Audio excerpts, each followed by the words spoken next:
apat na prayer item na sabay-sabay.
Pangatlong prayer item po, sabay-sabay po tayong manalangin.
Pangapat po na prayer item, sabay-sabay po tayong manalangin.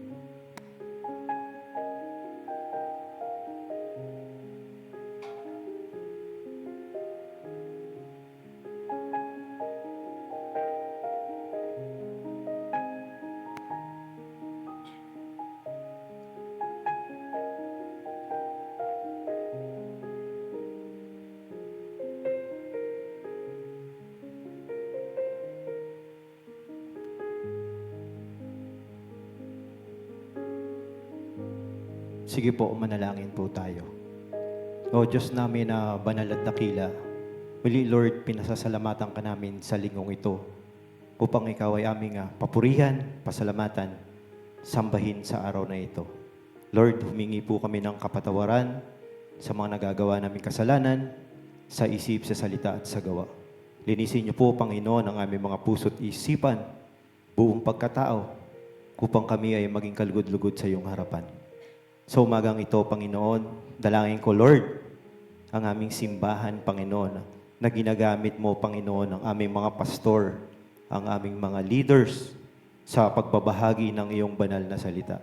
Salamat, Lord, dahil tunay ngang napakabuti niyo po sa amin na ginagamit mo, Panginoon, ang marami naming ministry sa simbahang ito upang makapag-reach out, Panginoon, ng mga lost sa aming mga community, sa aming lugar, sa aming mga classmate, ka-office mate, katrabaho, kapitbahay, kapamilya, Panginoon. Salamat, Lord, dahil ginagamit niyo po kaming instrumento upang kami ay makapagbahagi ng iyong banal na salita. Gamitin mo, Lord, ang aming mga pastor, mga leaders, Panginoon, sa aming 10th year anniversary, Panginoon. Ikaw mag-lead, mag-guide, mag-decide sa bawat lahat ng gagawin namin, Panginoon. Wala po kami pwedeng i-glorify, itaas, Panginoon, sa anibersaryong ito, sa aming 10 taon, kundi kayo lamang sa inyong kabutihan sa amin, sa aming simbahan, Panginoon. Salamat, Lord, dahil tunay ang napakabuti mo sa aming church, Panginoon. Gamitin mo, Panginoon, si Ate Dana, Panginoon, sa kanyang pagmemensahe sa araw na ito, Panginoon. Nawa, Lord, bigyan niyo siya, Panginoon, ng wisdom with your Holy Spirit. Maging kami, nawa, Lord, na bukas na puso at isip, Panginoon, upang aming tanggapin, maunawaan. Hindi lang namin ito isa-isip, isa-salita, Panginoon, maging sa isa buhay namin, Panginoon. Ikaw ang manguna, mangusap sa amin sa araw-araw ng aming mga buhay, Panginoon. Alam namin, Lord, na hindi namin kayang gawin ang mga bagay kung wala ka sa aming mga buhay. Kaya wala po kami, Panginoon, na pwedeng panghawakan sa aming mga buhay kung hindi kayo lamang, Lord, ang iyong mga salita lamang sa aming mga buhay. Kaya sa umagang ito, Panginoon, wala po kami pwedeng papurihan, pasalamatan, i-glorify sa amin, sa aming mga buhay, kundi kayo lamang, Panginoon. Sa matamis na pangalan ni Jesucristo Jesus. Amen.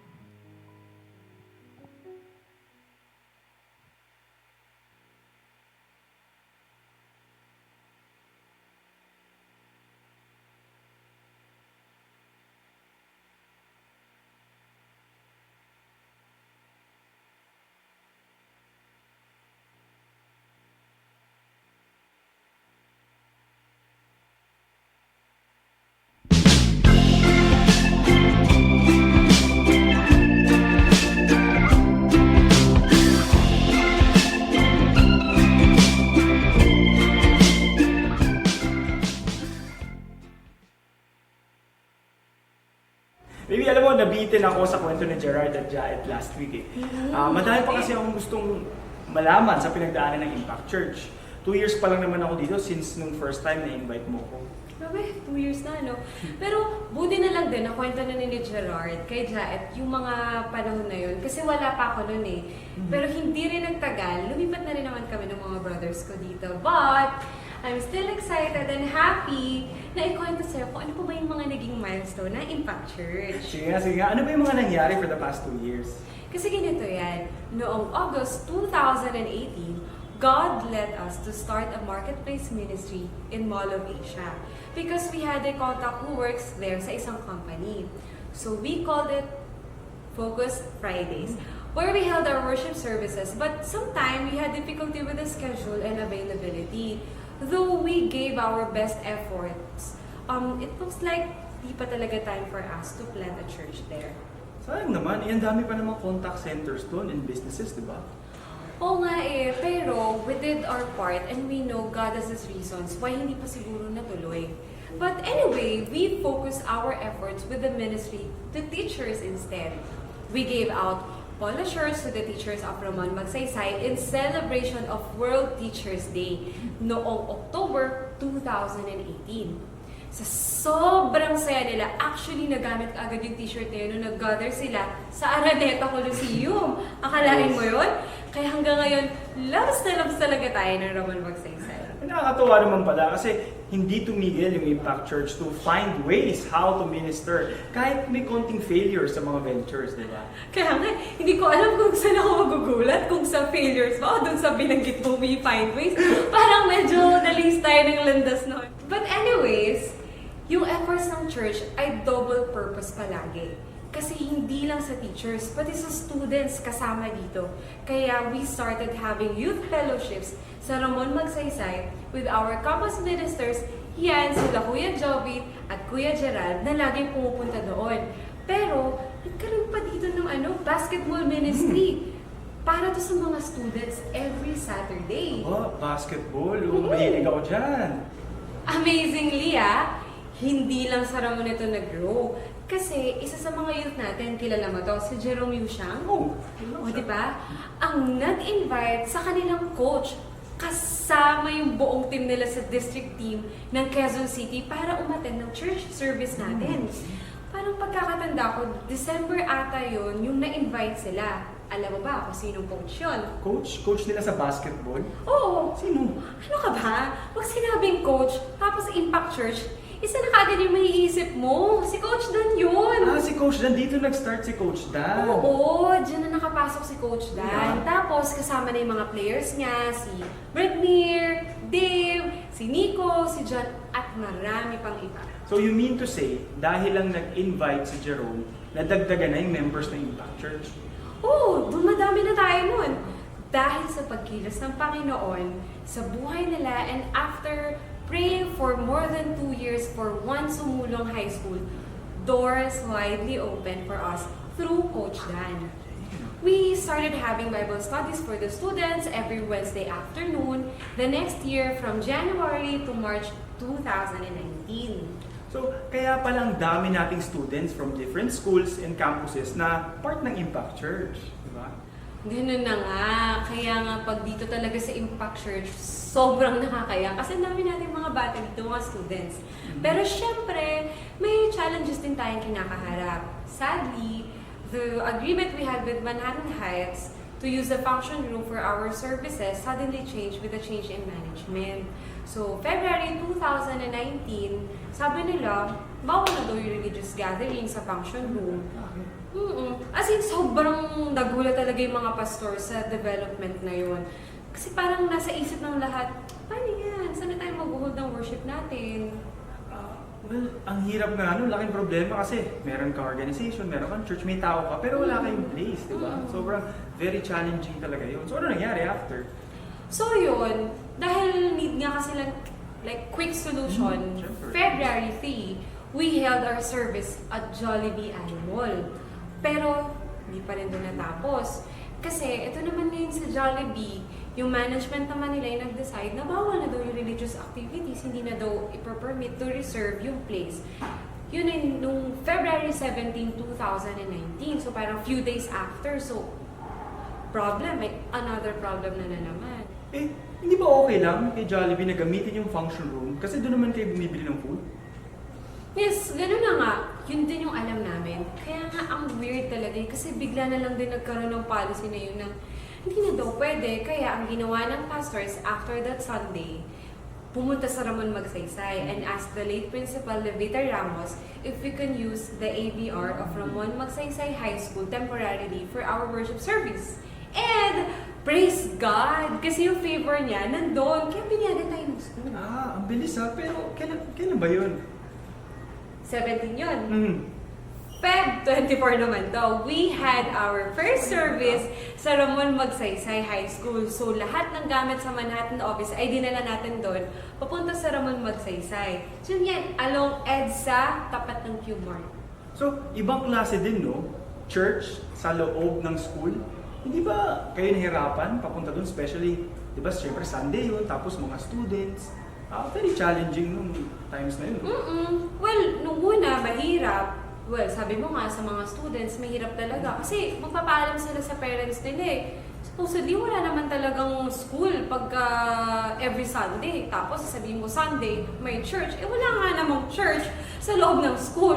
Pero, sa Impact Church, nagawa yun. Kaya God is really good. Dahil sa Ramon Magsaysay, we reached the 200 mark of attendees noong April 7, 2019. So, you mean to say, third year ng Impact Church, 200 members agad? Hindi naman. Attendees pa lang yun ng worship. So, sabay-sabay, nasa 200 na kami sa isang place. Pero yung target kasi talaga is 300 members in 5 years. And we called it 300 at 5. At hindi rin tumigil ang pastors and leaders ng church natin to scout for a possible place for our church. Kasi hindi naman tayo talaga tatagal sa school. They went to several places around Cubao, pati sa E-Road. At sa Gateway, nag-check din yan. Pati na rin sa Alamo Cinemas.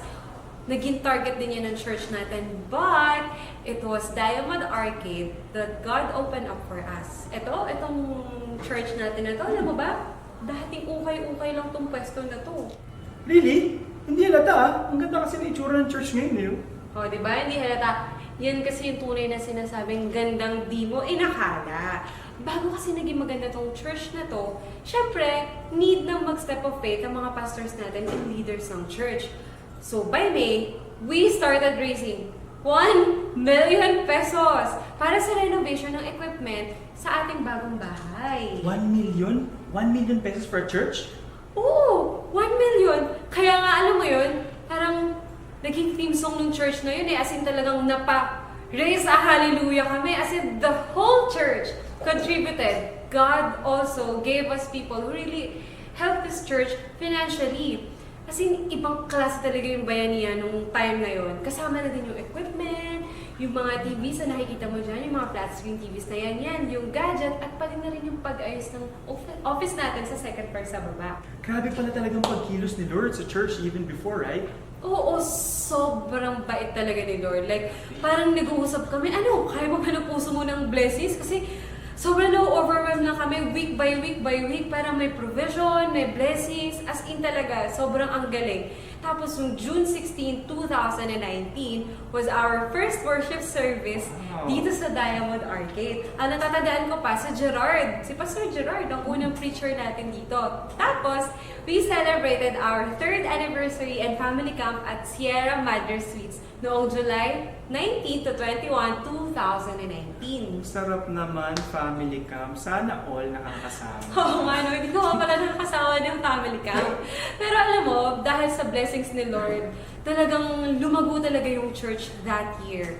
And we also had our afternoon service, so may pang second service na tayo. And then we also started our first Friday region noong August, which is a gathering of young students. So technically, meron na tayong 3 worship gatherings in a week dito lang sa Impact Church.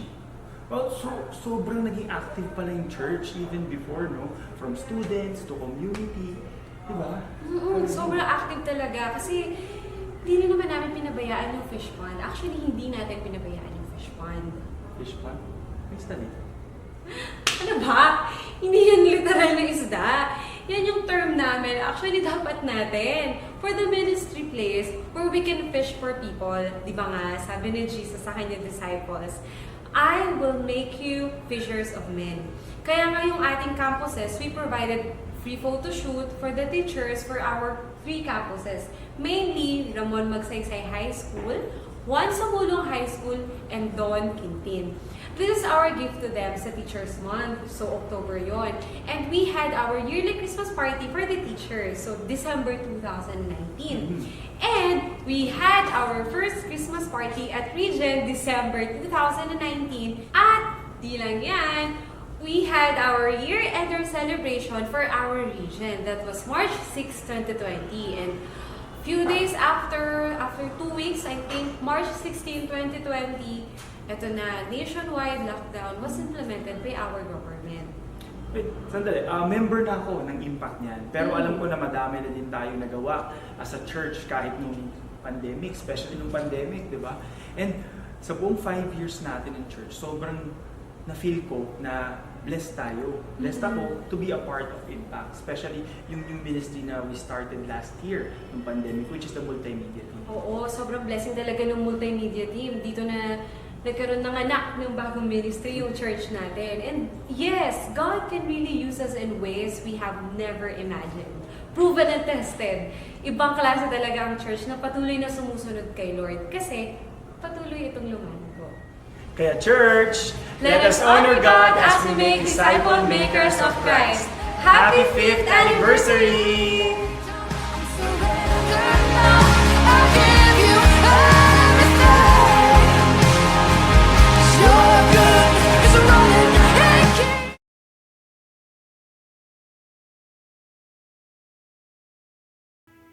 Ulitin natin. Good morning! Ayan, buhay na buhay. Sino po yung feeling niya nasa Nueva Ecija pa? Nung family camp? Sino po yung na-bless sa family camp natin? Amen. Tunay na napakabuti ng ating Panginoon, ano?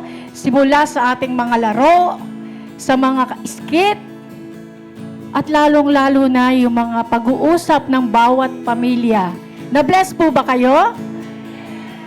No, nagkaroon ng quality time ng pag-uusap ang bawat pamilya na hindi natin nagagawa noon. Pero ngayon, talagang gumagawa ang Panginoon upang tayo'y pagbuklod-buklodin, pagsama-samahin, pagdikit-dikitin bilang isang pamilya. At bilang isang pamilya ng Impact Church, tayo'y tumayo at sama-sama natin papurihan ang ating Panginoon. Nais ko po na hilingin na ipikit po natin ang ating mga mata.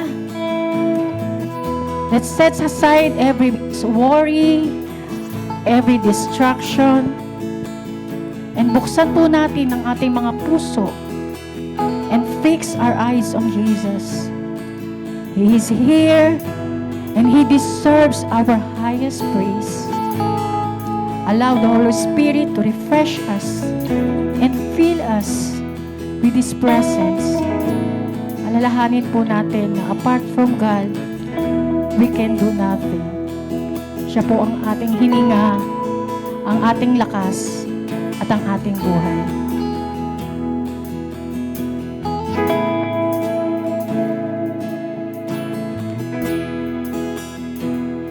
This is the air I breathe.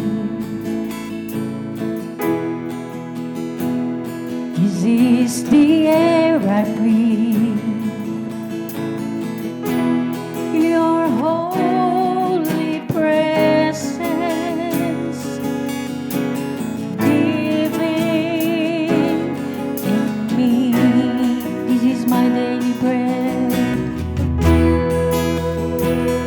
This is my daily bread.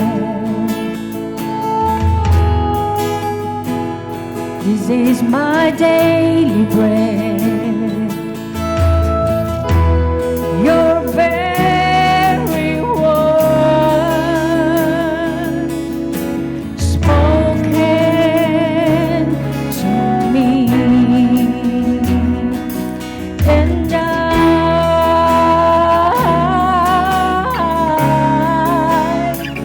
I'm desperate for you.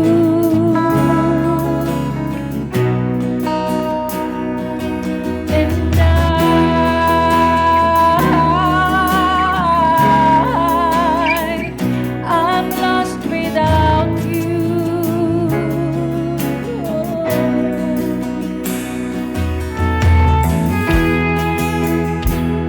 This is the air I breathe. This is the air we breathe. Your holy presence living in me.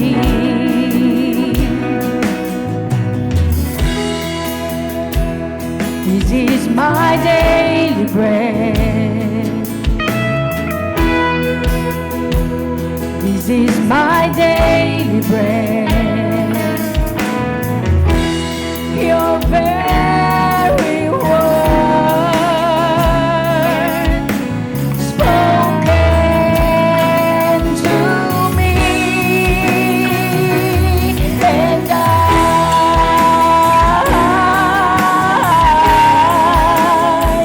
I'm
Amen. Tunay nga na ang presensya ng Panginoon ang siyang ating hininga.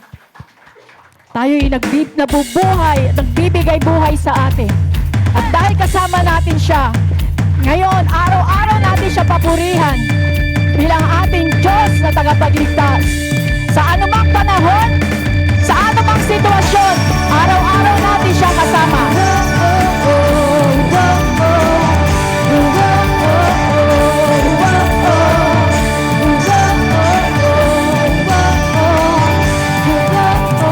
Araw-araw kasiyahan, araw-araw kagalakan, araw-araw, oh Diyos, araw-araw, oh Diyos, araw-araw sasamahan, araw-araw di iiwan, araw-araw, oh Diyos, araw-araw, oh Diyos, ano man maging panahon, ano mang pagkakataon, ano mang maging sitwasyon, ika'y pupurihin, ikaw at ikaw pa rin.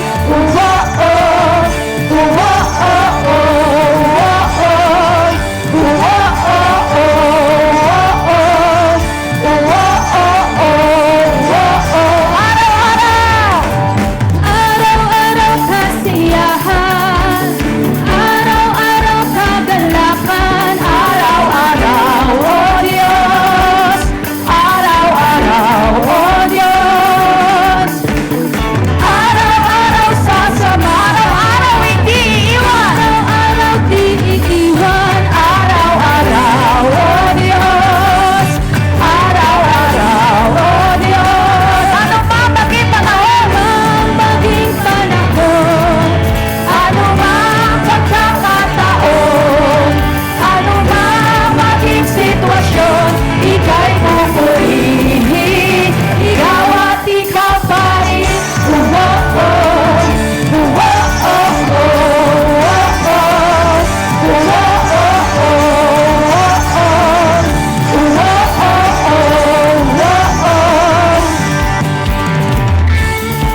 Araw-araw kasama na natin ang ating Panginoon. Araw-araw hindi niya tayo iiwan sa anumang sitwasyon, sa anumang panahon, kasama natin ang Diyos. Amen po ba? O wala kang katulad, o wala kang katulad, wala kang katulad, o wala kang katulad, o wala kang katulad, Jesus, wala kang katulad, o wala kang katulad, o wala kang katulad, wala kang katulad, o wala kang katulad, o wala kang katulad, wala kang katulad, o wala kang katulad. Isigaw natin na walang katulad natin, Panginoon, sa minsan pa. Wala kang katulad, wala kang katulad, o wala kang katulad. Ano mang maging panahon, ano mang pagkakataon, amen, ika'y pupurihin, ano mang maging panahon, ano mang pagkakataon, ano mang maging sitwasyon, ika'y pupurihin, ano mang maging panahon, ano mang maging panahon, ano mang pagkakataon, ano mang maging sitwasyon, ika'y minsan pa, ano mang maging panahon, ano mang maging panahon, ano mang pagkakataon, ano mang maging sitwasyon, ika'y pupurihin, ikaw at ikaw pa rin.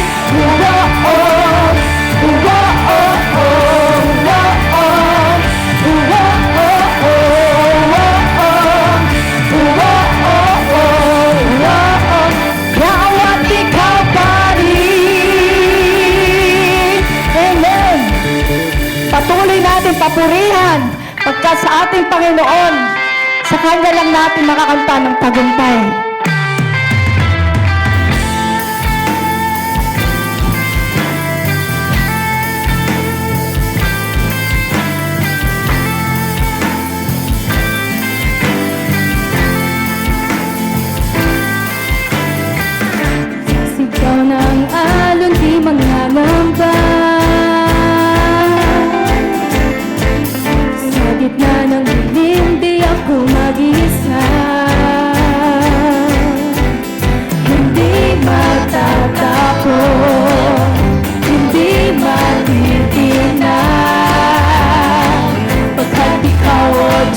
ang aking pag-asa.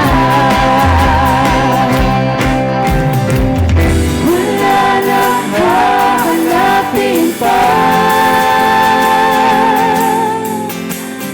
pagkat o Diyos sapat ka na. Pag-ibig mo, kanungan ko, pangako mo, sandigan ko.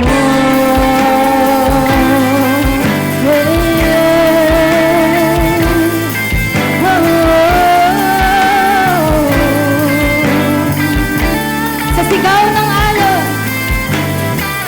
sa sigaw ng alon, di manangamba.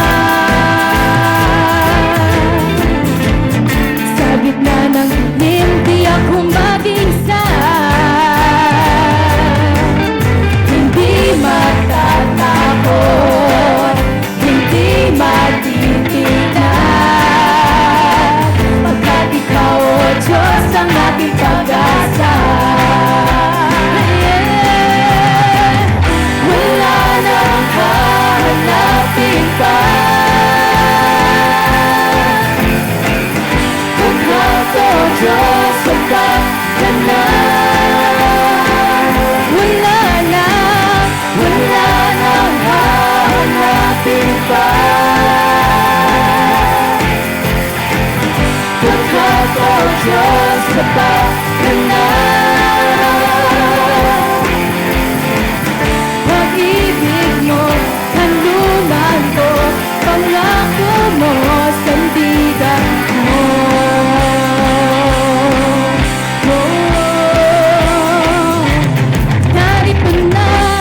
Narito na, ang tagumpay ay narito na.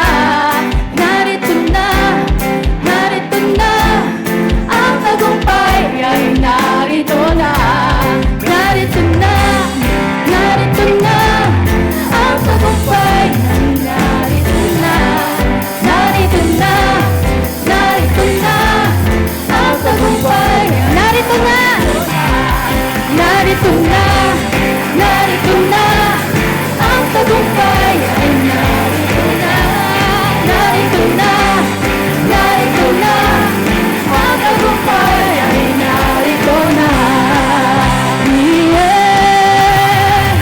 Wala nang hahanapin pa, pagkat o Diyos, sapat ka na. Wala nang hahanapin pa, wala nang hahanapin pa, pagkat o Diyos, sapat ka na. Pag-ibig mo, kanungan ko, pangako mo. Pag-ibig, pangako mo, sandigan ko.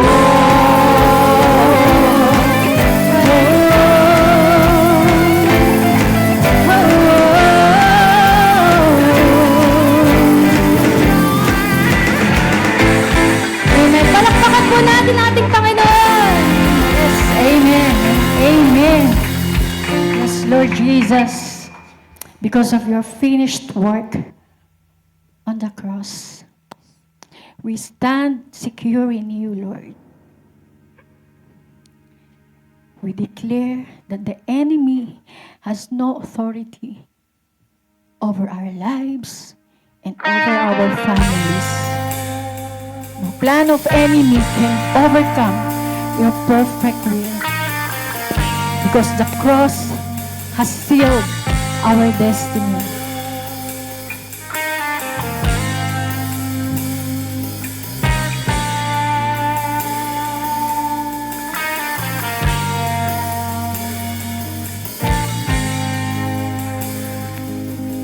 I pray into the atmosphere, Spirit of God, you're here. You have all authority. I pray over my heart and mind. I am healed by your stripes. Your blood declares that I am free. In the mighty name of Jesus, I pray, calling on the power of heaven. I proclaim every weapon formed against me must break in the mighty name of Jesus.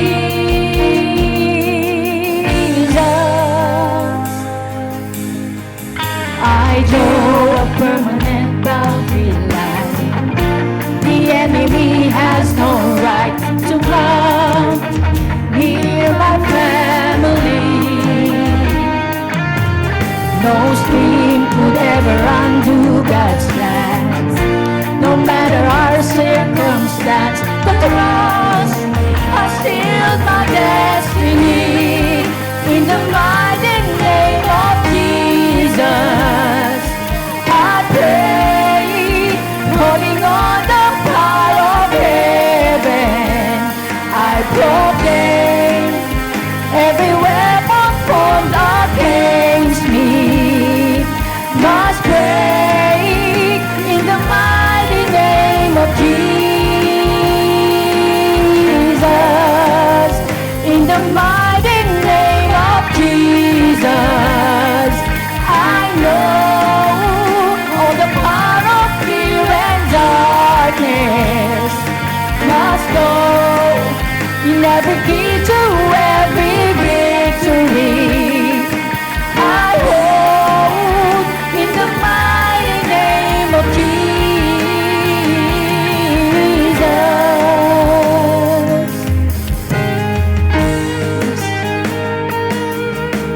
Lift up your mighty name, the name above every name. We proclaim your victory, your protection, and your power be glorified, Jesus.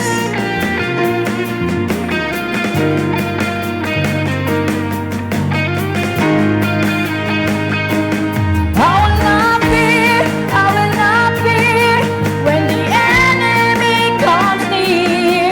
On the doorframe of my life is the blood of Jesus Christ. I will not fear. There's an army of angels here. I'm protected on all sides by the blood of Jesus. Come on, church. I will not fear. When the enemy comes near. Declare, hindi tayo matatakot. It's the blood of Jesus Christ. I will not fear. There's an army of angels here. I put doorframe on my life. It's the blood of Jesus Christ. In the mighty name of Jesus, I pray, calling on the power of heaven. I proclaim in every gift storm against me must break in the mighty name of Jesus. In the mighty name of Jesus, I know all the power and fear of darkness must go. 'Cause every key to every victory I hold in the mighty name of Jesus. In the mighty name of Jesus. In the mighty name of Jesus.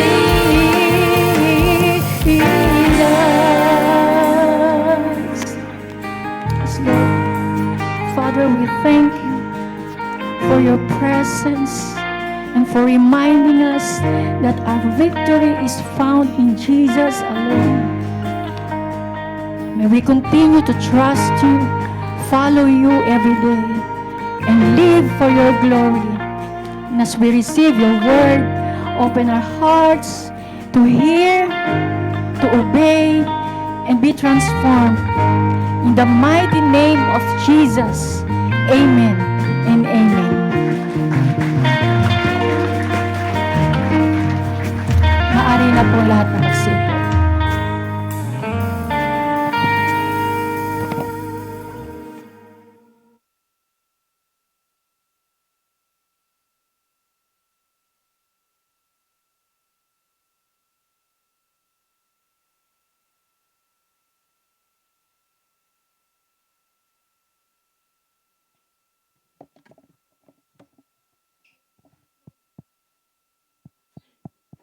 Hello. Good morning po sa ating lahat.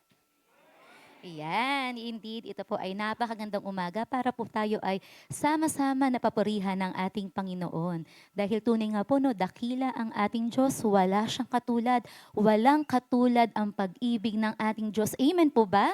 Amen. Kaya ngayong umaga po ay nais po nating i-welcome ang mga first time po nating makasama sa ating Sunday service. Today po ay kasama natin si Ronel Erosa. Siya po ay in-invite ni Azul. Asan si Ronel? Ayon. Welcome to Impact Church. Kasama din natin today si Nald Zairus Puertoliano. Ano siya sa... Ayon. In-invite naman siya ni Sir Gid. Ayan. So, meron din po tayo kasama po ni Tatay June. First time po natin makasama. Welcome po to Impact Church. Ayan. At naisip po natin batiin ang mga birthday celebrants po natin nitong nagdaang linggo at itong darating na linggo. Hindi po natin siya nabati last Sunday ng personal kasi hindi natin siya nakasama sa family camp. But today, we would like to greet si Ate Jayana Fortes dahil birthday po niya kahapon, July 18. Happy birthday! Sa July 22 naman po ay birthday naman ni James Daniel Estanislao.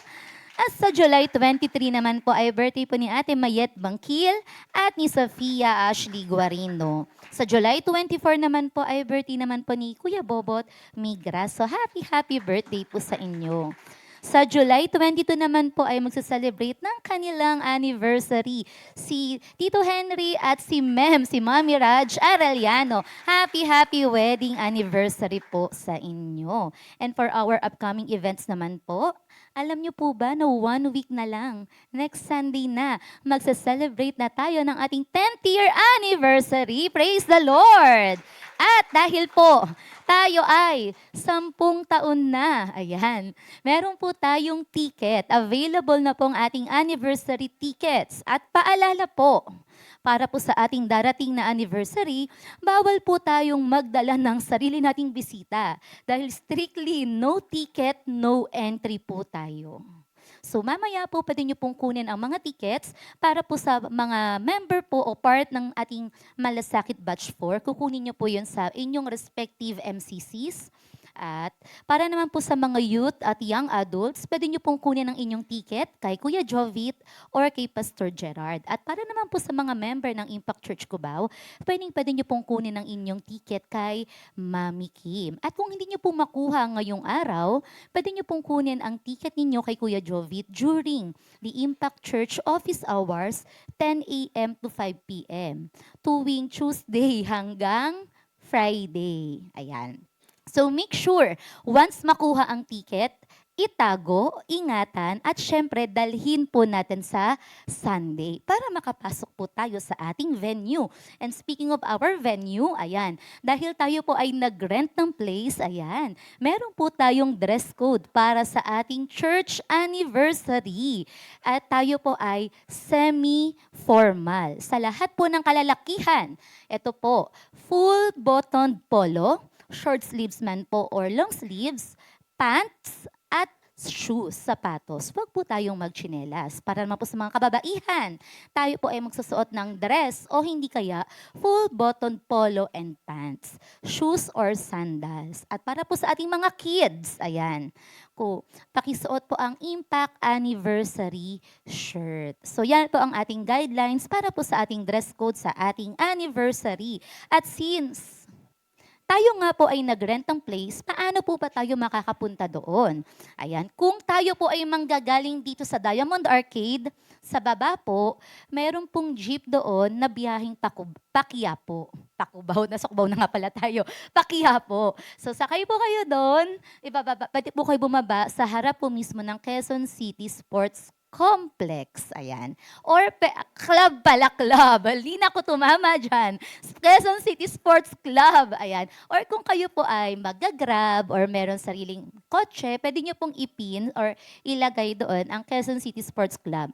Doon na po kayo mismo bababa. So yan lang po yung alam kong biyahe. Kung pwede nyo pong, kung nahihirapan din po kayo mag-commute, mag-grab na lang po tayo or makisabay po tayo sa kakilala nating a-attend na may kotse. Ayan. At paalala po na next Sunday, since yun na pong ating 10th anniversary, yun na rin po ang last day natin para po sa ating 10-week giving pledge. So pakidala po kami ng mga envelope ninyo para maihulog po natin doon. And next naman po on our announcement, simula po July 29 hanggang August 1, ang ating mid-year upper room. So we encourage everyone to attend kahit isang gabi po sa ating upper room. Magsisimula po ito ng 7 p.m. hanggang 8:30 p.m. dito po sa ating worship hall. And lastly, tuloy-tuloy pa rin po ang ating Impact Prayer Ministry. Ayan, kung meron po kayong mga prayer request, nahihiya po kayong sabihin directly, pwede nyo pong ilagay dyan, mag-anonymous kayo kung ayaw magpakilala, or pwede po kayong humingi ng prayer request form sa ating mga usher at ibalik din po sa kanila para po maipag-pray po natin ang inyong mga concern.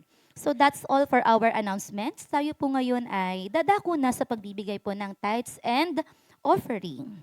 Sabi po sa Proverbs 3, chapter 9 to 10, honor the Lord with your wealth and with the first fruits of all your produce. Then your barns will be filled with plenty, and your vats will be bursting with wine. So Impact Church, if you are now ready to worship God by giving tithes and offering, pwede na po tayong maghulog sa ating offering boxes. Meron pa sa likod at meron po dito sa harapan.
Magandang umaga.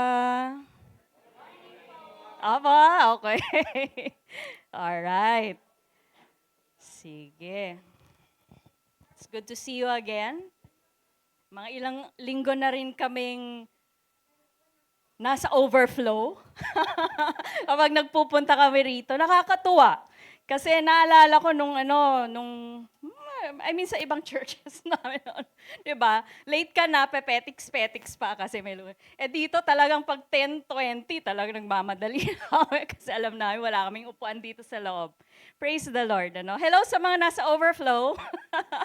Na ilang linggo rin namin nakasama. Alright, babe, kayo dyan, ha? Nabibisto tuloy kayo. Ayan, okay. Alright. A long time ago, okay, a wise king said, two are better than one, because they have a good return for their labor. If either of them falls down, one can help them up. But pity anyone who falls and has no one to help them up. Also, if two lie down together, they will keep warm. But how can one keep warm? Though one may be overpowered, two can defend themselves. A cord of 3 strands is not quickly broken. Alam niyo ba kung sino nagsabi nun? May premyo. Kung alam niyo kung sino nagsabi nun. Wala pang nakabasa nun. Alright. Nasa Ecclesiastes po yon. Alright? At sinabi yon ng napaka-wise king na si King Solomon. So, ano ang gusto ninyo? Mag-isa sa buhay? O may katunggali? Ano mas gusto ninyo? Mag-isa lang kayo? O may kasama? May kasama, syempre. Lungkot naman mag-isa, di ba? Anong gusto nyo? English o Tagalog? Okay. Taglish. Hindi ko na-copy yung Taglish Bible. Sige, tayo at sama-sama natin basahin ang salita ng Diyos. At kayo magbabasa dahil ako'y medyo bulol-bulol sa Tagalog. Basahin natin lahat. Sabay-sabay sa Tagalog. Mga Gawa 4, 23 hanggang 34. Go!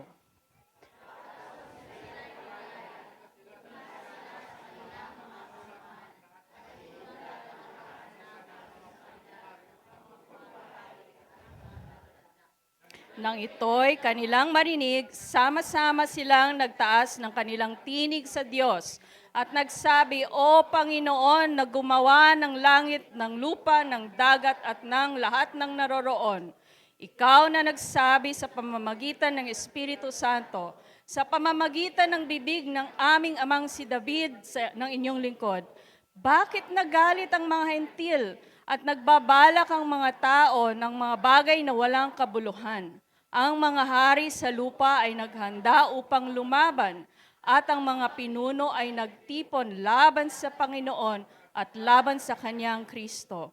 Sapagkat sa katotohanan, sa lungsod na ito, si Herodes at Poncio Pilato, kasama ng mga hentil ng bayan ng Israel, ay nagsama-sama laban sa inyong banal na lingkod na si Jesus ng inyong pinahiram. At ngayon, Panginoon, tingnan mo ang kanilang mga banta at ipagkaloob mo sa iyong mga alipin na masasabi ng habang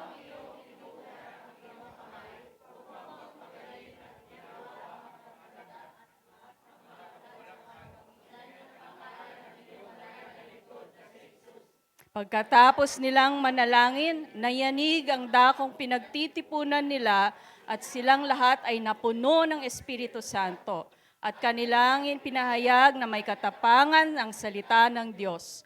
Ang buong bilang ng mga sumampalataya ay may puso at kaluluwa. Sino may walang nagsabing kanya ang anuman, kundi lahat ng kanilang pag-aari ay para sa lahat.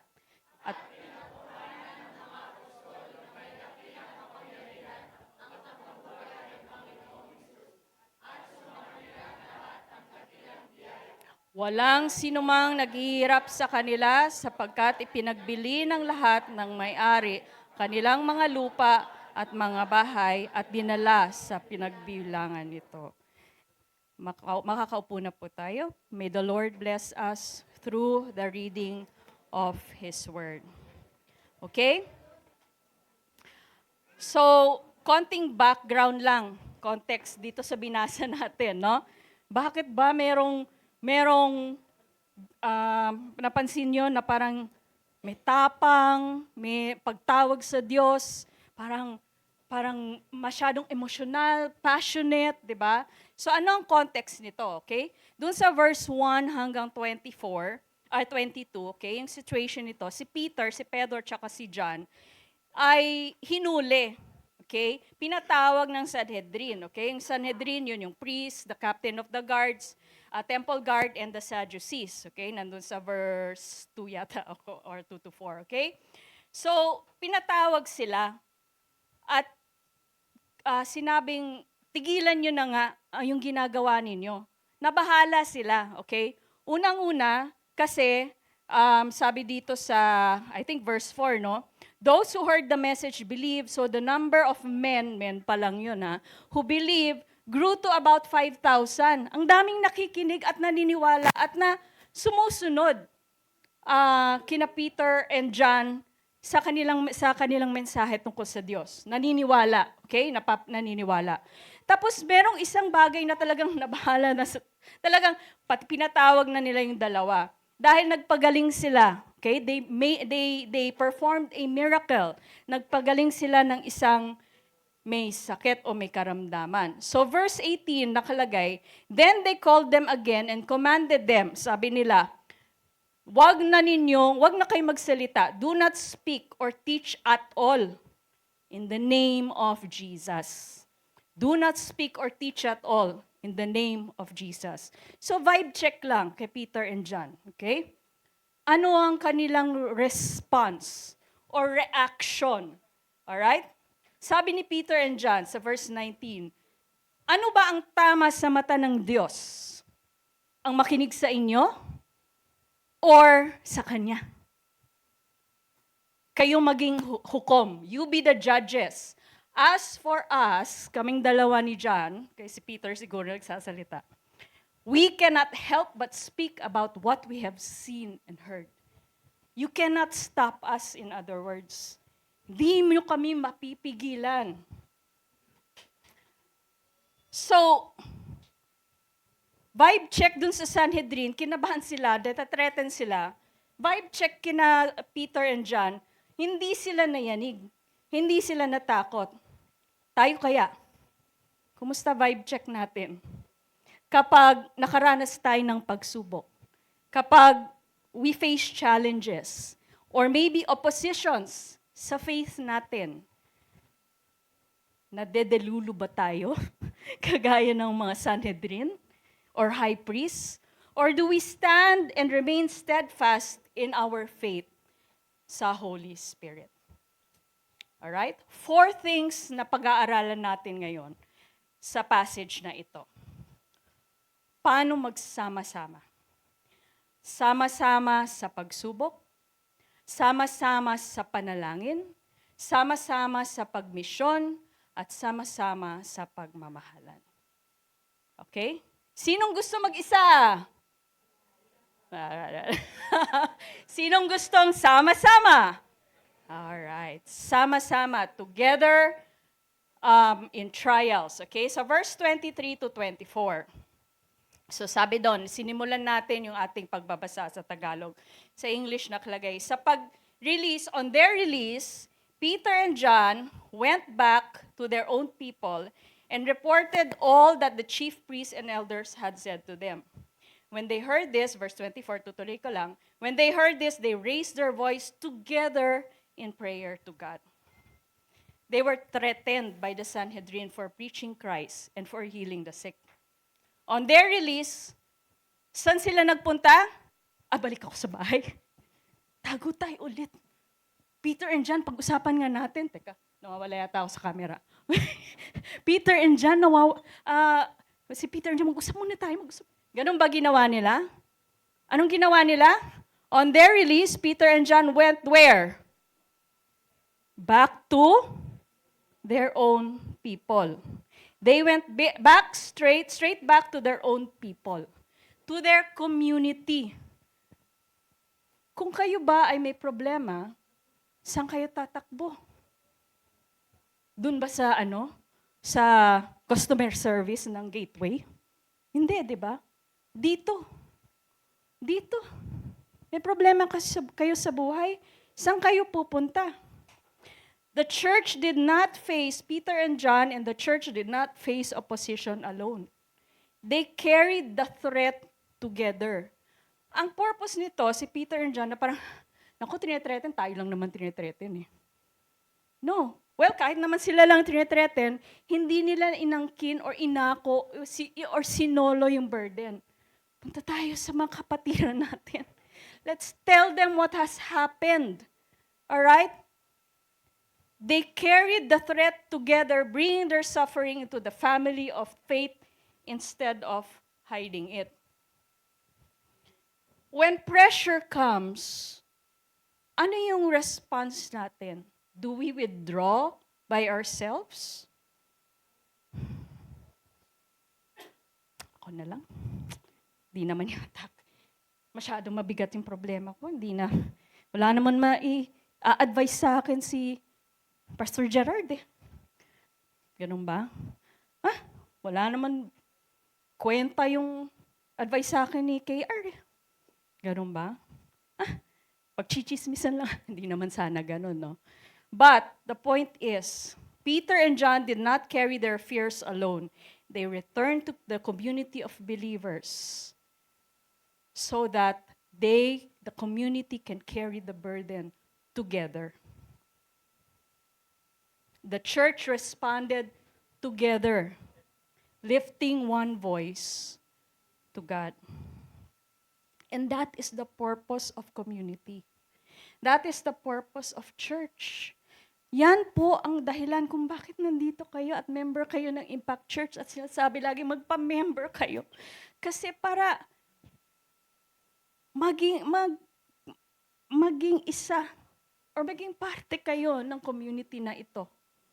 At kapag kayo may problema, you're facing challenges, you're facing difficult situations, confusing situations, you have a place that you can go to, you can run to, you have a people that you can go to and say, nahihirapan ako.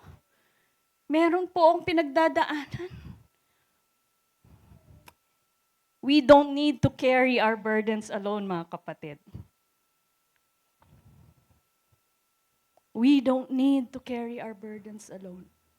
Bring your fears to God together, not alone.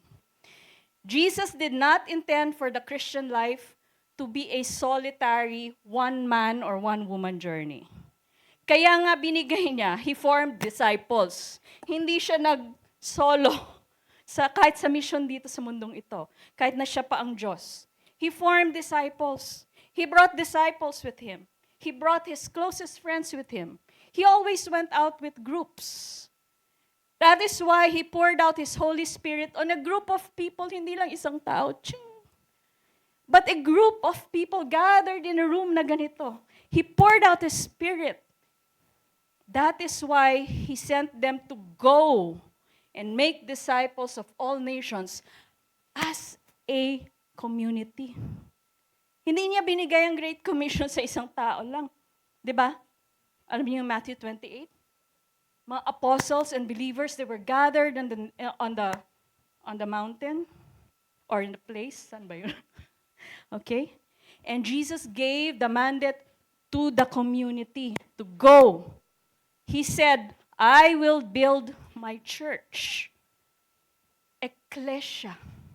I will build my community. Hindi niya sinabing, I will build my person. I will build my church. Ecclesia, a people, a community to be a universal body. Not a single molecule, but a body of believers. The Christian community is where burdens are shared, fears are surrendered, and faith is strengthened. Walking with a friend, sabi nga ni Helen Keller, walking with a friend in the dark is better than walking alone in the light. Si Helen Keller, isa siyang blind, deaf, and mute. Okay? So she would know. But that applies to us as well. Dahil kahit na we can see physically, no? Madalas we walk in the dark. But if we are walking in the dark with a friend or with a community, with the church, it's better than walking in the light. na mag-isa. Di ba? Naalala ko, itong kailan ba tayo umuwi? Friday, okay? Last week. Andun kami sa Baguio, we were at a writer's retreat. No? Isa sa mga araw na yon ay pumunta kaming Tamawan. Sino nakapunta ng Tamawan? Okay? Tamawan, isa pa lang. So kayo lang makaka-relate ko ano yung Tamawan. Okay. Pero ano yun, parang meron daw artwork. It's a place where the culture of the Ifugao people of Mountain Province can be seen. So from dance, from art, okay, nun. So merong path, no? May map. Sige, punta tayo, sundan natin yung path. Syempre, nasa nasa Baguio kami, alam naman patag doon, di naman patag doon, no? So sinundan namin yung path. Mga kami, 12 siguro. 12 ba tayo? 15. 15, no? 15 na mga hindi sanay maglakad at mag-hike. Alright? Tapos maya, paakyat na kami. Mamaya, hindi na namin alam kung nasan na kami. Basta sumusunod lang kami sa path. Okay? Maya-maya, nagbibiroon na. Maya-maya, nasa tuktok na kami. Tapos bababa. Tapos may nagre-reklamo na. Pero yung reklamo na biro, yung gano'n, na parang, akala ko ba museum pupunta natin? Walking pala. Yung gano'n. Akala ko ba sightseeing? Hiking pala. So, pagbaba, na-imagine ko, naalala ko to, sabi ko, kung mag-isa lang kaya ako, na inakyat ko yung Tamawan, baka kalahati pa lang di na ako tumuloy, bumalik na ako. Pero dahil sama-sama kami, no? Nagbibiroan kami, nahihirapan, nagtutulakan, nag-aantayan, hanggang sa nakabalik. Pagbaba, ang sayang kumain ng ice cream, di ba? May nagbenta ng ube. Oh, ilan kayo? Ilan yung gusto niyong ube ice cream? Nagbenta tuloy si ate. Pero, na-compare ko, sabi ko, iba eh. Kasi magkakasama kami, may makasama ako. Kaya kahit na mahirap, di ba? Hindi mabigat. Although, kinabukasan, medyo masakit na yun. Masakit na yung legs. Pero sama-sama naman kami nagkwento, uy, kumusta ka? Masakit ba legs mo? Oo nga, diba? May kakwentuhan ka. Alright? May masisharean ka ng inyong pinagdadaanan. God never intended us to face trials in isolation. He gives us the body of Christ to bear one another's burdens. Amen? Amen. Alright. Sama-sama sa pagsubok.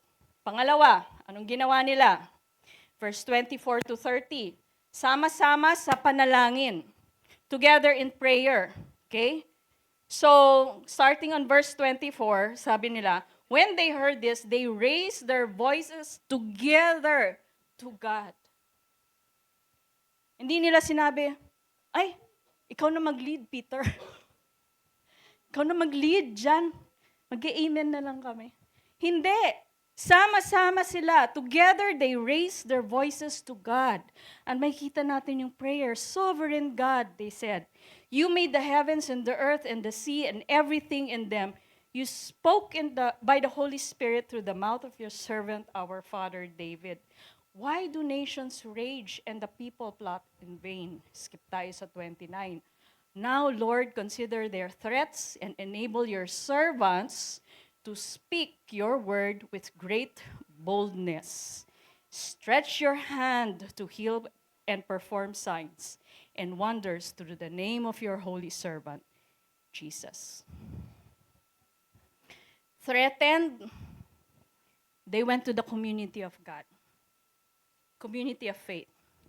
Threatened, they raised their voices to God as one. First, in worship. Second, in bold request. Okay? First, they praised the sovereign Lord. Yung response nila, imbis na mag-panic, imbis na, naku, anong gagawin natin? Naku, anong plano? Ano nang gagawin natin? Okay, ito sinabi ng high priest. So, anong gagawin natin? Magsa-stop na ba tayo? Or magsi-secret meeting na lang ba tayo? Hindi. The first thing that they did was, they recognized that God is sovereign.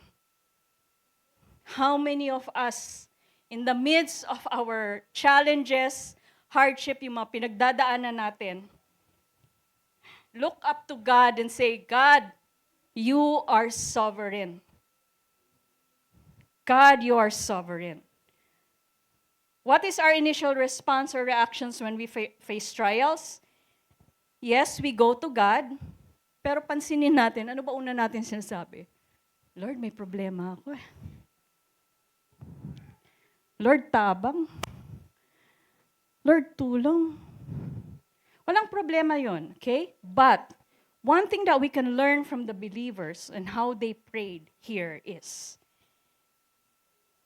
we go to God in prayers, especially when we go to God in prayers, especially when we are in the valleys, okay, and we recognize God's sovereignty, God's goodness, God's faithfulness, God's love.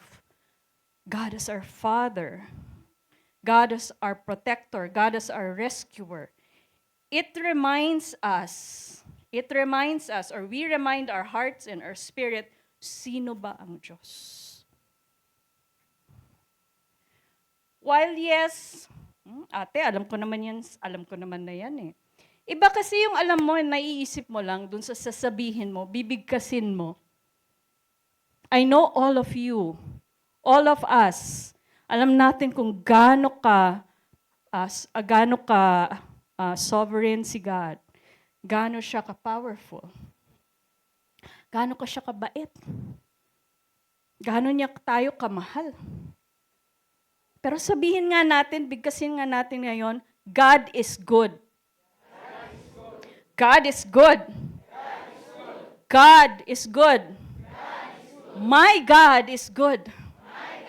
My God is powerful. My God is mighty. This powerful and mighty God is my Father.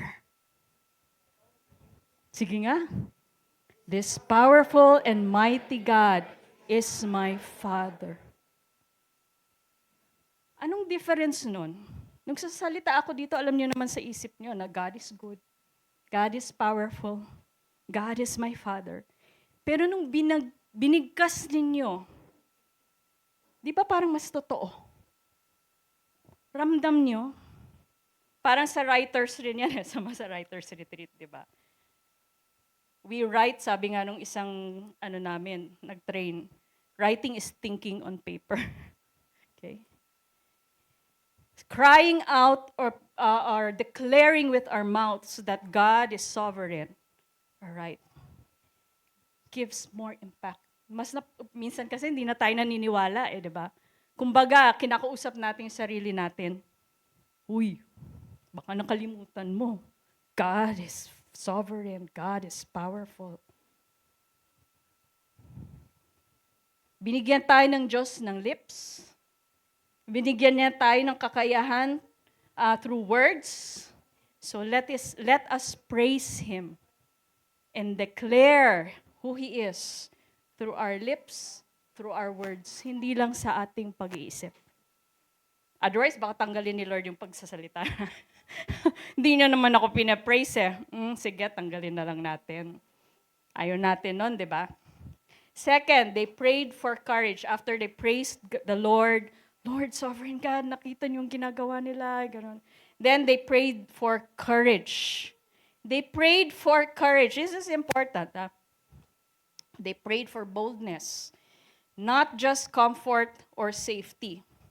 The apostles did not just pray for an easy life or, Lord, paghigantihan niyo kami, ang sasama nila. Kakainis sila, hindi sila naniniwala sa'yo. Pabagsakin niyo nga yung kanilang templo. Diba? No, the apostles did not pray for that. Or, Lord, eto kami, nahihirapan. Mukhang tinetrete ng ating community. Lord, make everything smooth. Sounds familiar? Lord, ayusin niyo lahat ng plano, lahat. Para we can continue to preach the gospel nang walang nag-oppose, nang walang lumalaban. Di ba? Madali, that's a good prayer. But we are reminded here that, teka lang, what if we pray, Lord, give me boldness to preach. Give me boldness to share the word sa school, sa office. Lord, give me boldness. Nahiya ako, Lord eh. So, give me courage.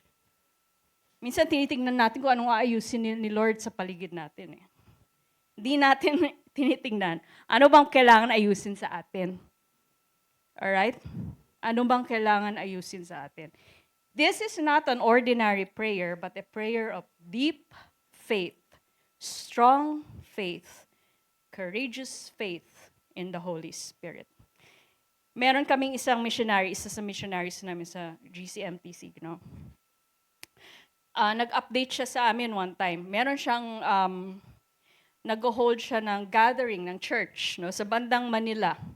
Alright? Sa city of Manila. Every week. Tapos recently, syempre nag-grow, ano? Nag-grow yung church na yon. Recently, nilapitan na sila ng LGU. Sinilapitan yung missionary ng GC, no? Yung missionary namin. Sabi, Pastor, wala na ba talaga kayong pwedeng lugar kung saan kayo mag-meet? Alam niyo kasi kung bakit? Yung church na hinahandle niya ay umaabot na sa 100, ano? 100, 150 na ngayon. Alam niyo kung bakit namomroblema ang LGU? Kasi ang tawag niya sa church na yun ay homeless church. Yung mga palaboy, yung mga walang bahay, yung mga homeless sa Manila. Imaginein mo mga homeless nag-gather ganito sa isang lugar. Medyo kinakabahan yung LGU, ano? Dapat nga mahiya sila eh. Kasi 'di ba, nakita nila kung gaano karami palang homeless sa kanila, 'di ba? Yun siguro, kaya gusto nila, wala na ba kayong pwedeng lugar kung saan kayo pwede mag-meet? Alright? And then, later, ang sinabi sa kanila, Pastor, baka hindi na kayo pwede mag-meet.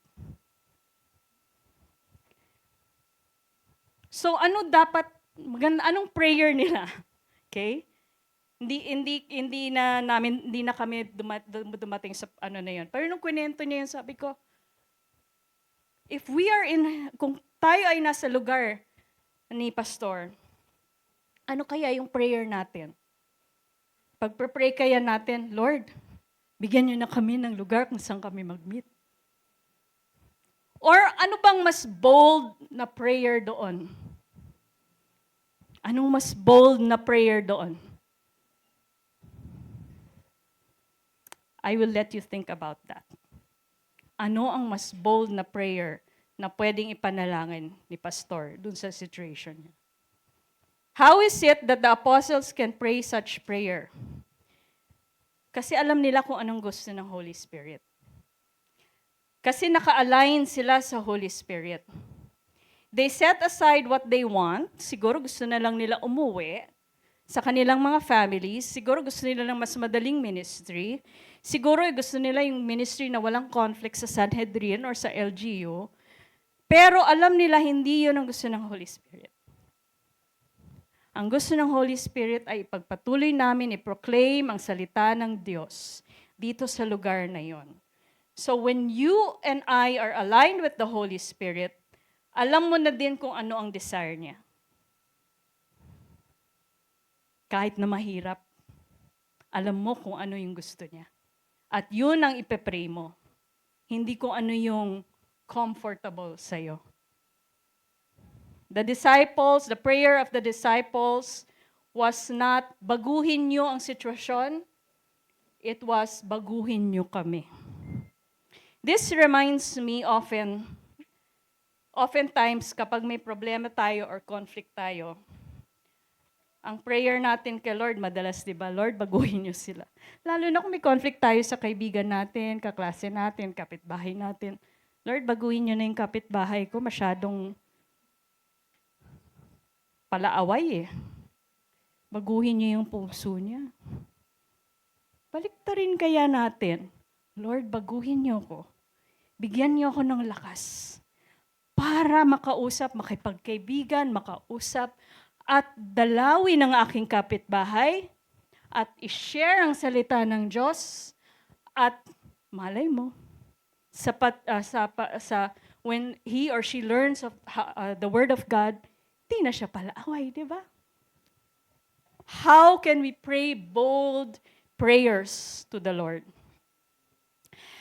Halimbawa, ito lang yung nangyayari sa bansa natin, no? Naku po! Ang daming kawatan. Alright? Mas madali na lang i-pray yung prayer ni Cara David, di ba? Pero is that a bold prayer? What's a bolder prayer than the prayer of Cara David? Ha? Anong mas malakas na, mas matapang na prayer?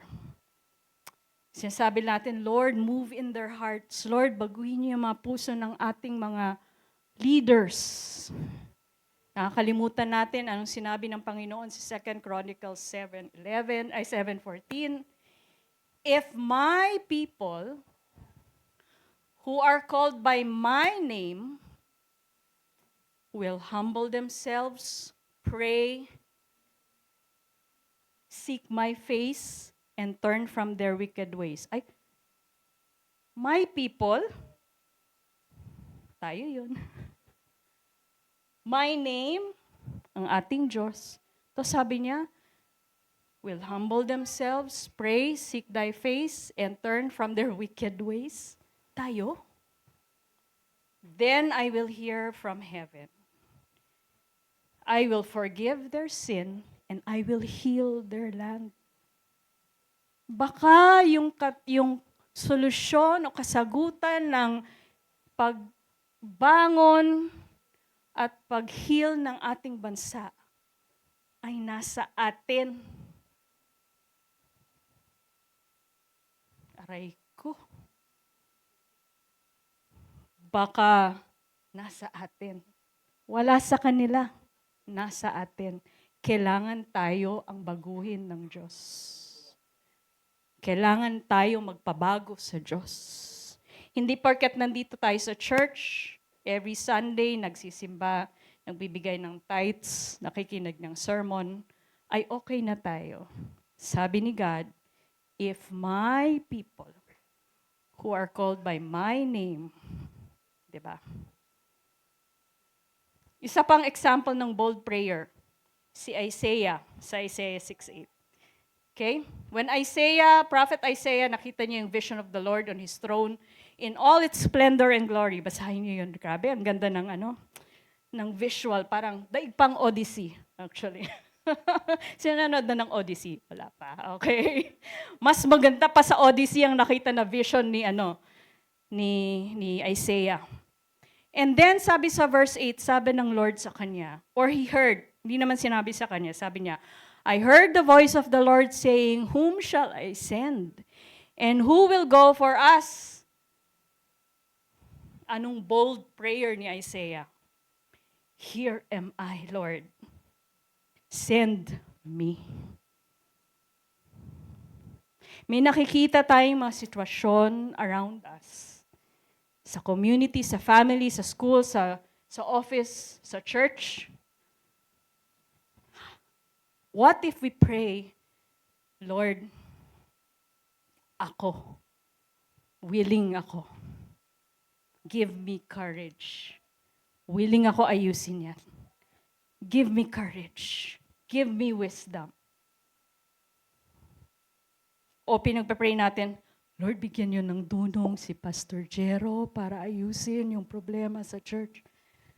What if we pray like Isaiah, Lord, send me. Kaya? Bold prayer, no? Pero I hope we think about that. That we begin to pray like the apostles and pray for courage, not comfort. Okay? Third, sama-sama sa pagmimisyon. Alright? 31. After they prayed, The place where they were meeting was shaken. Nayanig. And they were all filled with the Holy Spirit, and they spoke the word of God boldly. So sinagot ng Diyos ang kanilang prayers. So they said, Lord, give us courage. Lord, give us boldness to speak.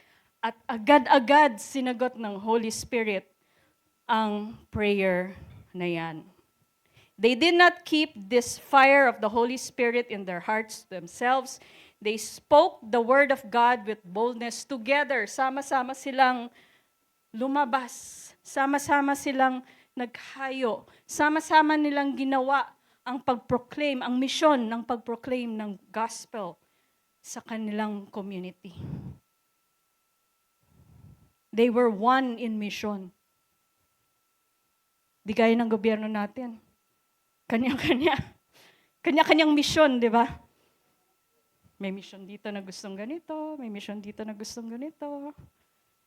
Sana, not sana, I pray, let's pray, I pray that this church ay maging one sa inyong mission.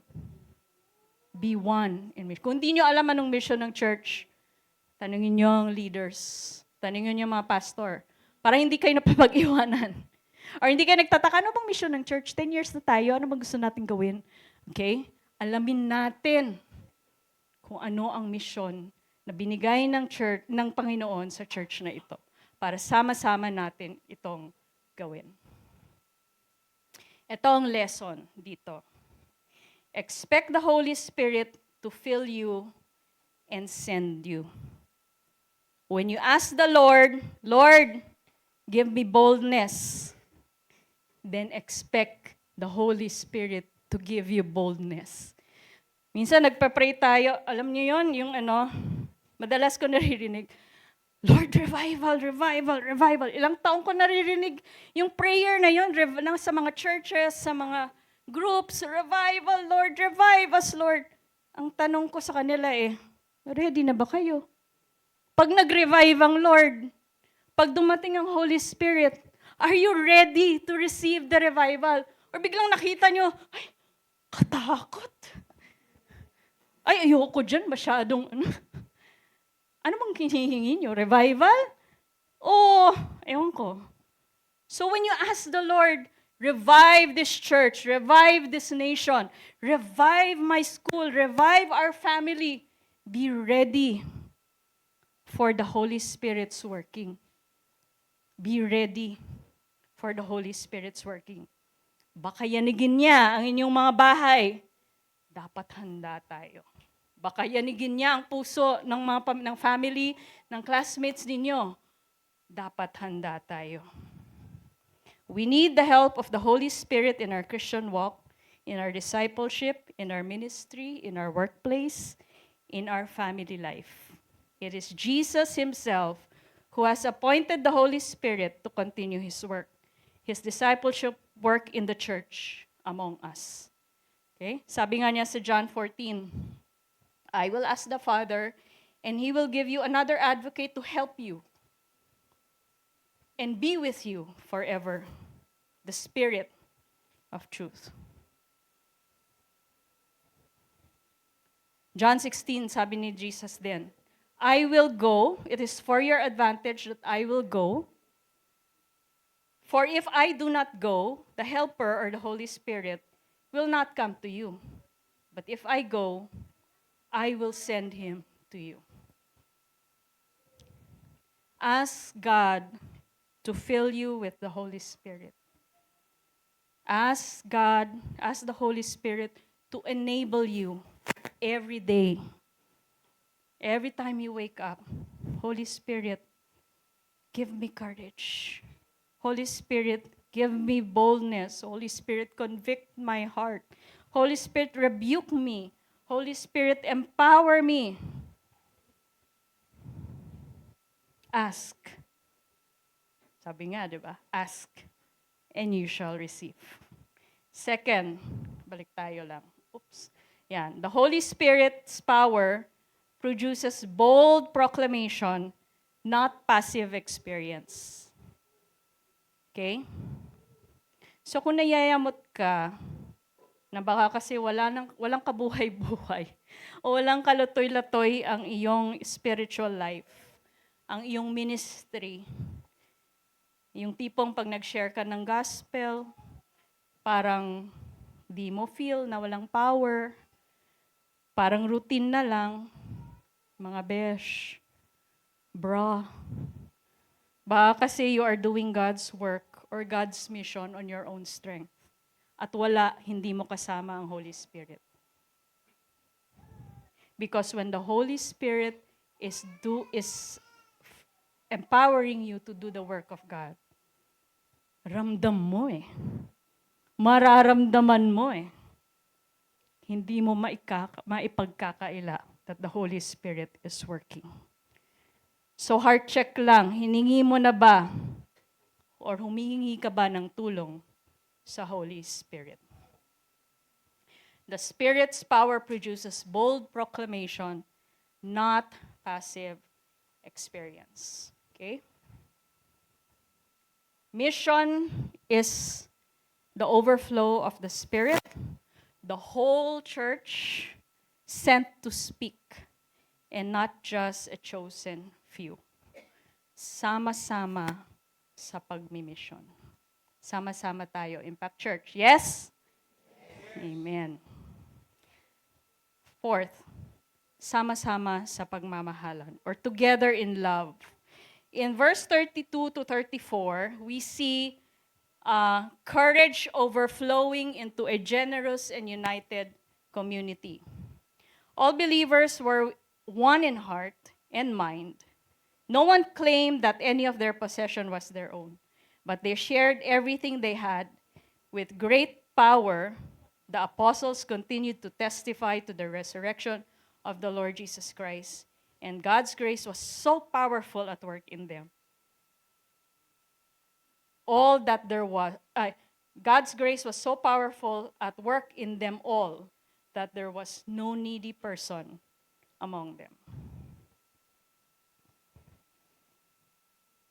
The gospel transformed not only their words, but also their relationship. Dahil sama-sama silang dumaan sa pagsubok o binare yung burden, they shared the burdens together. Sama-sama silang sa panalangin, sama-sama sila sa pagmimisyon, sama-sama rin sila sa pagiging loving and generous sa bawat isa. There was no rivalry, there was no division among them. Their unity was expressed through radical generosity and sacrificial giving. They shared possessions freely, and no one among them was in need. Na-realize nila na lahat ng meron ako ay pagmamay-ari ng Diyos. Kaya hindi ko pwedeng angkinin na akin lang to. Kasi hindi akin to. Sa Diyos to. At ang mission or ang pakay or purpose ng Panginoon sa atin as part of a community is that we love one another in the community as well. Acts 4 is not primarily about individual courage. Acts 4 is about a church becoming stronger and more courageous together in the face of opposition. It captures the communal emphasis that runs through the entire passage. Community, sama-sama, together. You want to grow stronger and more courageous in your faith? Walk together. God strengthens His church through shared burdens, bold prayers, Spirit-empowered witnesses, and generous community. While there are benefits of walking alone, walking together with the community of faith promotes emotional support. Okay? Lalong-lalo na sa time na to. Na parang, grabe no, napaka-rare na yata, napaka-scarce ng connectivity, the more we need one another, the more we need to be walking with each other, the more we need to be sharing in our endurances, the more we need to have meaningful connections. Sabi nga ng isang African proverb, if you want to go fast, go alone. But if you want to go far, go together. Bawat pamilya, bawat barkada, bawat kaopisina, bawat kaeskwela, bawat grupo, sama. Naalala ko ito, kukunin ko lang na example dun sa sermon ni Pastor Jason last week, no? Noong unang panahon, wala pang mga LED light, wala pang mga spotlight na ganyan. Wala pa tayong fluorescent, okay? Kaya kahit walang tao dito, naka-on ng ilaw, nakikita ng mga tao. Kahit sa kalsada, walang kotse, everything's well lighted today. Pero noon, wala yan. So the source of light comes from yung lampara ng bawat bahay. May isang bahay, mag-on ng lamp.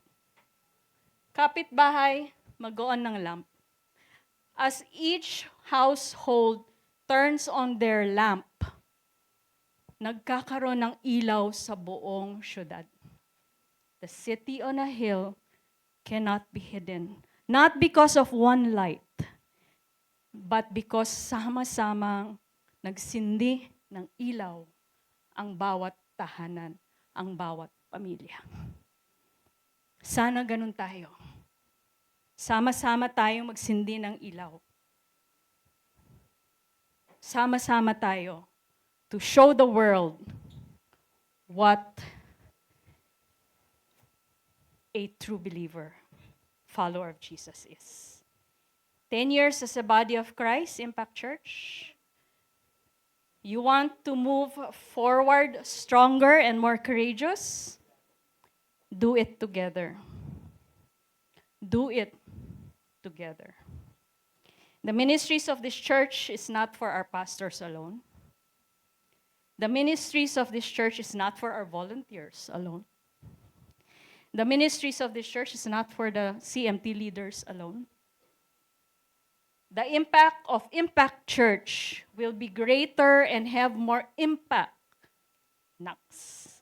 when done together.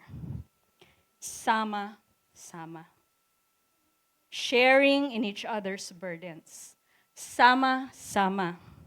Praying boldly. Sama-sama. Empowered witness. Sama-sama. In being a generous community. Thank you.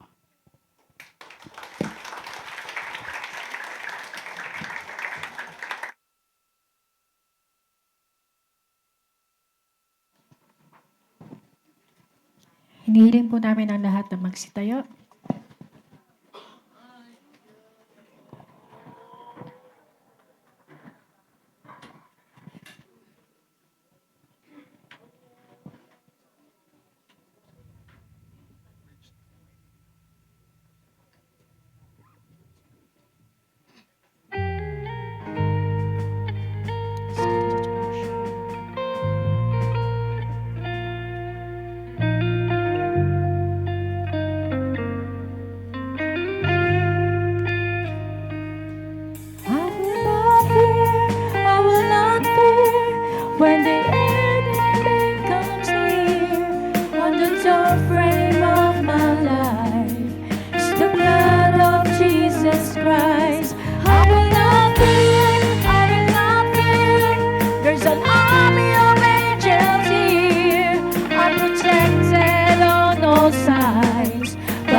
Before we pray, we may sit down for a while.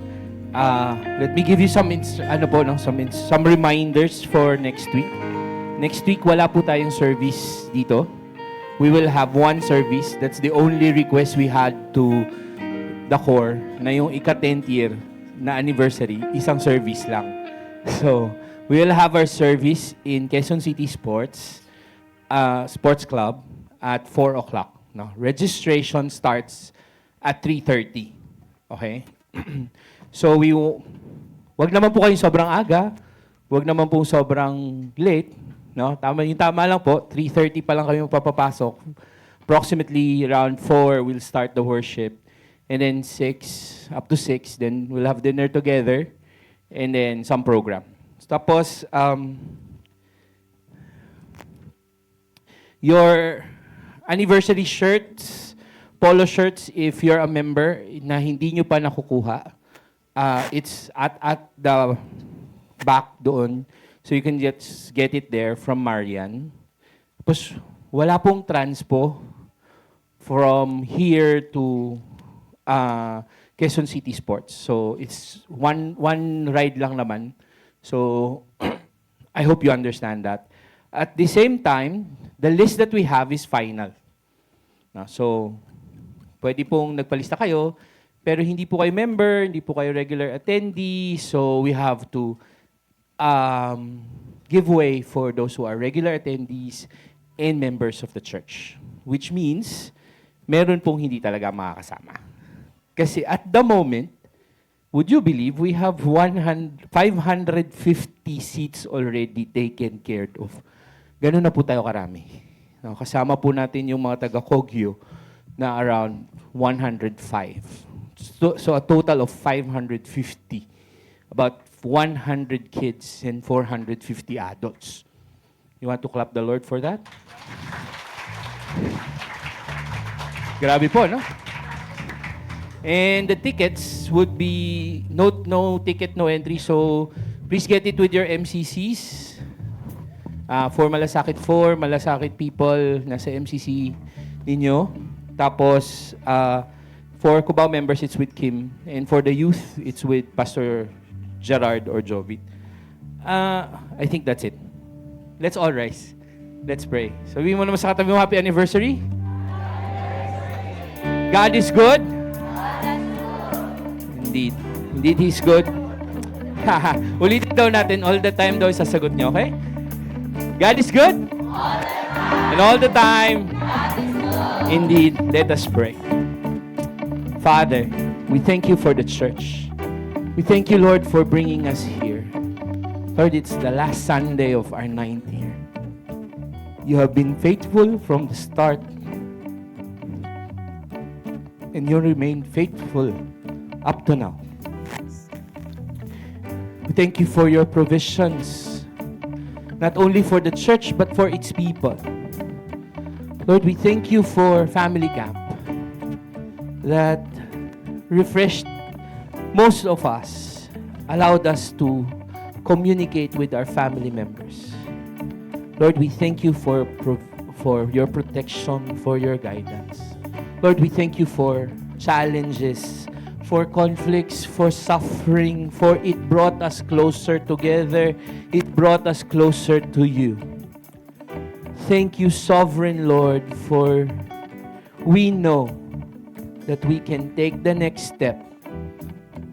Kaya po naming humakbang sa beyond because we are under the much care of this Sovereign Lord. Thank you for healing people, Father. Thank you for bringing each one here to think that we started with a few. Now we have much.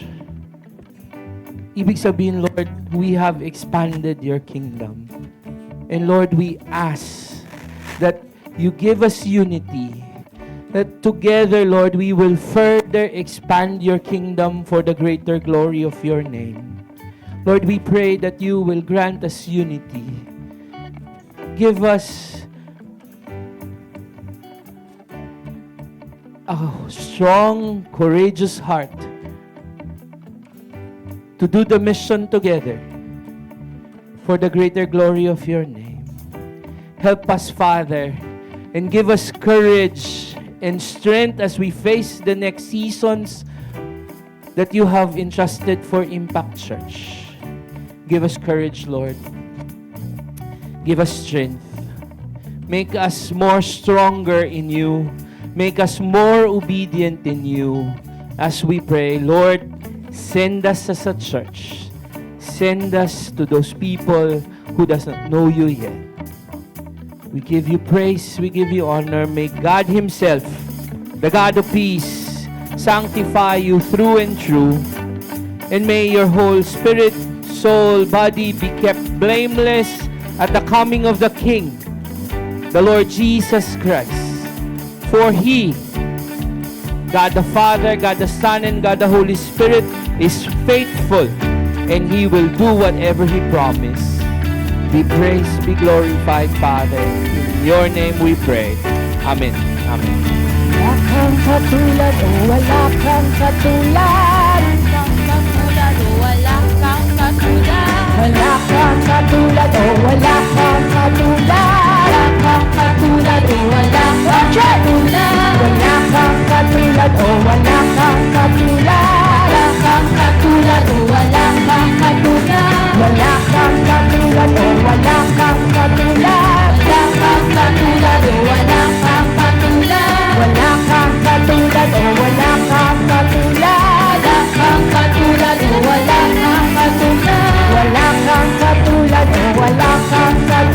Wala kang katulad. Wala kang katulad. Ano mang maging panahon, ano mang magkakataon, ano mang maging sitwasyon, ika'y pupurihin.